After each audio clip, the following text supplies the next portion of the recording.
sur douteux.tv, les manchettes internationales, avec Bruno Corbin.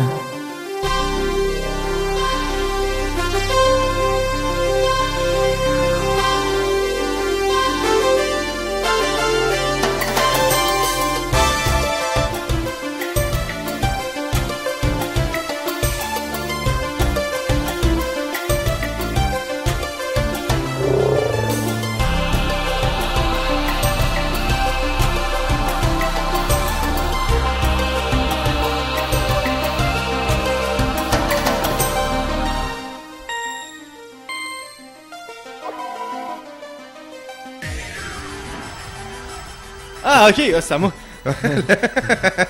Bruno, t'étais comme hypnotisé. Oui, ben c'est tellement bonne cette tune là. Ouais, c'est création d'Annie Daniel Gabriel, qu'on remercie beaucoup encore une fois. Le logo de Douteux.tv. Et voilà. Alors, oui, voilà. On commence au Québec.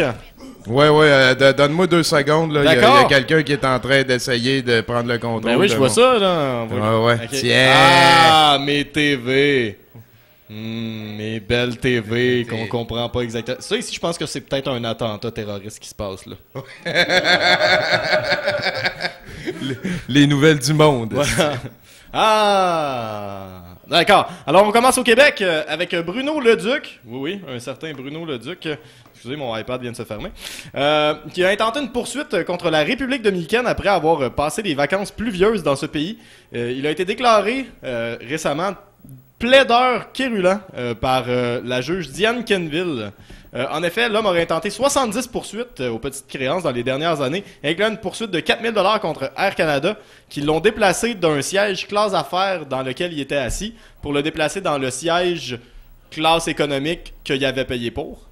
Fait qu'il les a poursuivis. Il les a poursuivis parce qu'il y a eu ce qu'il avait payé pour. Parce que c'est ça, exactement. Ok, ils ont donné de l'espoir, genre, puis finalement, ils ont... Non, ils ont même pas donné de l'espoir. Lui, il a décidé qu'il s'assoyait dans un siège classe affaires.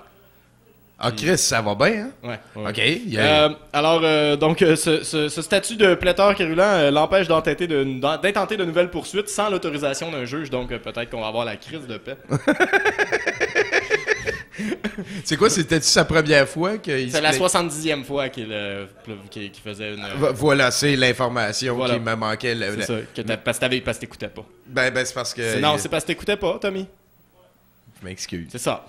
Les gens à la maison, eux, ils écoutaient. Et voilà. Hey, let's go, prochaine. J'aimerais seulement mentionner en ce moment que la raison pour laquelle on voit la caméra dans la caméra, c'est pour faire tout le monde en parle. Exactement. Tiens, attends un petit peu, je vais le Pour mettre. ceux qui se le demandaient, là. Et voilà, on a un double Bruno. Ouais. Je peux regarder dans la caméra, puis là, on voit dans la caméra que je regarde la caméra. Et... Que je regarde la caméra. Ok, attends un petit peu, je change. Ok. Ok. Ok, c'est bon.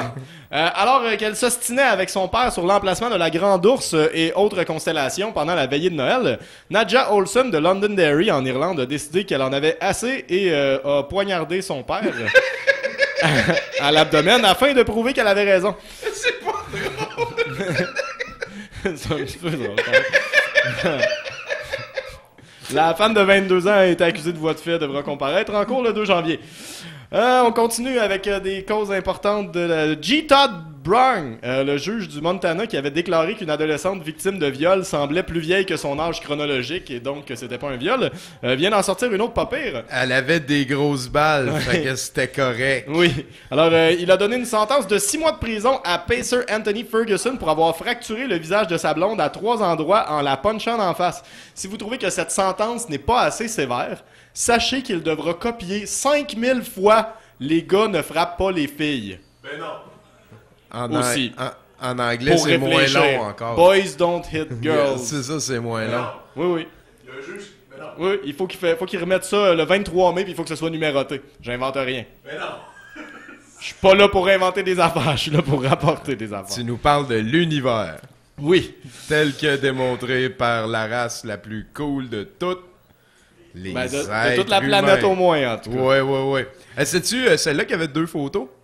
Ah oui, c'était celle-là, on voyait le juge et après ça, on Et voyait le gars qui ensuite, avait on voyait fessé le- sur et la voilà. femme à plusieurs reprises. Il avait jusqu'à l'air temps très, qu'il casse très- la face à 3 places. Pour qu'elle comprenne Calice. Voilà. Selon une récente étude de l'Université de Caroline du Nord, environ une femme américaine sur 200 croit qu'elle est tombée enceinte alors qu'elle était encore vierge. Selon l'étude, les femmes souffrant d'immaculée conception sont 2 fois plus susceptibles d'avoir signé une promesse de chasteté. Leurs parents aussi sont plus susceptibles d'avoir eu de la difficulté à leur parler de sexualité ou de contraception. Selon les auteurs de l'étude, il se pourrait que ces femmes ne soient pas vraiment atteintes d'immaculée conception. Ah, misère. Mais plutôt de s'être mélangées dans les dates, où elles sont tombées enceintes par rapport à leur rapport sexuel ou simplement qu'elles ne veulent pas admettre avoir eu des relations sexuelles. L'étude a aussi révélé qu'une bonne quantité de born-again virgins ont perdu leur virginité, mais ont quand même indiqué dans le sondage qu'elles étaient encore vierges. Ah oui, parce que c'est dans la tête que ça se passe. Voilà. Ben oui, parce que tu peux redevenir vierge. Oui. C'est... Aïe, aïe. Abstinence ici, quoi ça? C'est à peu près 99,999% effectif. On a la Sainte Vierge ici qui, elle, a tenu son bout jusqu'au bout. Exactement. Hey, t'en fais-tu une dernière? Ben oui, je vais vous faire un petit blitz aéroport. Un sans-abri a été arrêté à Phoenix après avoir grimpé la clôture de l'aéroport immédiatement après l'atterrissage d'un avion de Southwest Airlines. Le pilote ayant été avisé que l'homme se dirigeait vers son avion a fait demi-tour, mais Robert Bump, 49 ans, a réussi à atteindre l'avion et à le gifler. L'alcool aurait eu un rôle. Il est allé gifler l'avion. Oui, il est allé gifler un avion. On ne sait pas encore pourquoi exactement. Je veux savoir pourquoi. Semblerait-il qu'en Arizona, les duels ne sont pas encore illégaux. Donc, c'est peut-être de ça qu'il s'agissait. On reste dans les avions. Un homme a réussi à sauter la clôture de l'aéroport de Newark au New Jersey cette fois-ci, alors qu'il tentait de se sauver d'une date avec un autre homme qui n'allait pas très bien. Sia Brown, 24 ans, a réussi à passer au travers du système de sécurité de 300 millions de dollars de l'aéroport, vêtu d'un pantalon pour femme rouge et d'un chandail pour femme rouge. L'homme a été arrêté, son identité vérifiée pour être sûr que c'est pas un terroriste et relâché puis l'attendre en cours pour faire parler des vraies affaires. Si monsieur le juge, oui. On m'a tendu un piège. Il va peut-être être obligé de copier 5000 fois. Je ne sauterai pas par-dessus la clôture de l'aéroport. De l'aéroport, parce que, en fait, je ne sauterai pas par-dessus les clôtures. Point. On veut pas de clôture si on veut que le monde saute par-dessus, Bruno. Ça, c'est vrai, par exemple. Colin. Hey, là-dessus, on s'en va écouter une autre des chansons de Noël qui fait légende de par un petit peu tout partout. Ah...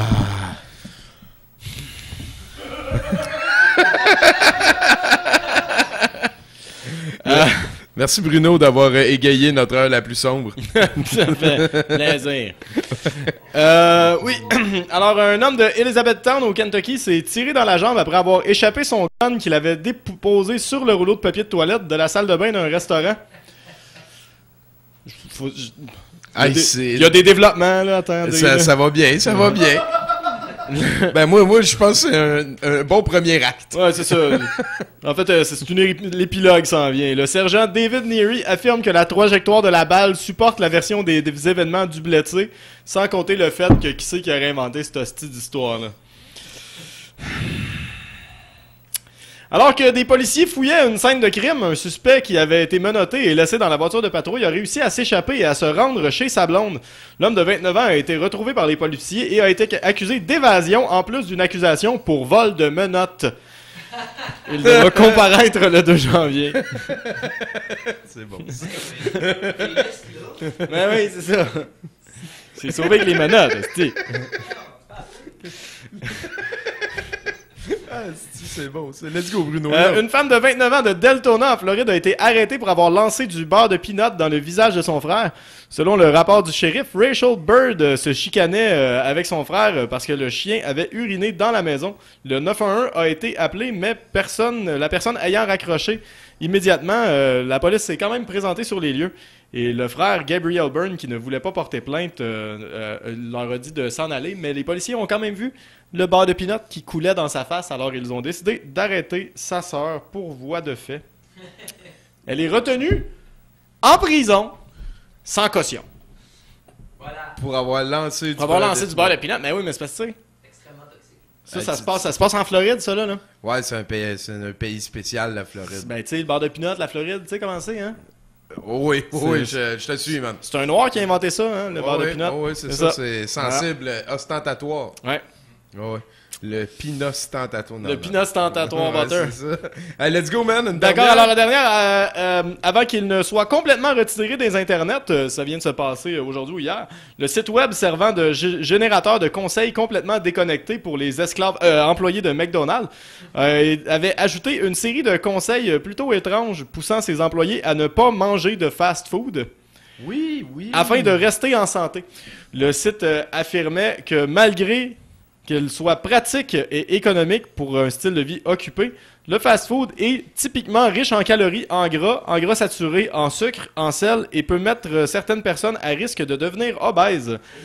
Oui, ces conseils font suite à une série de recommandations tout aussi biscornues et inconséquentes, comme le fait de couper sa nourriture en petits morceaux pour combattre la faim, retourner ses cadeaux de Noël pour renflouer ses coffres et se trouver un deuxième emploi pour faire de l'argent pour arriver, là, mais ouais, dans le budget qu'ils proposaient, ça tenait en compte le fait qu'il y avait un autre emploi qui vendait tous leurs cadeaux de Noël puis qui mangeait des petites bouchées. Et en faisant ça, tu pouvais accumuler jusqu'à 100$ par mois et ainsi réaliser tous tes rêves.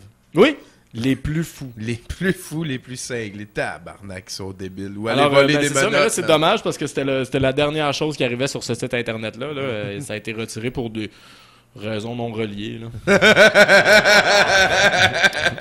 Ah ben merci beaucoup Bruno. Ça fait plaisir. Ça nous amène pas mal à la fin de ce 70% tout à fait unique et mirobolant.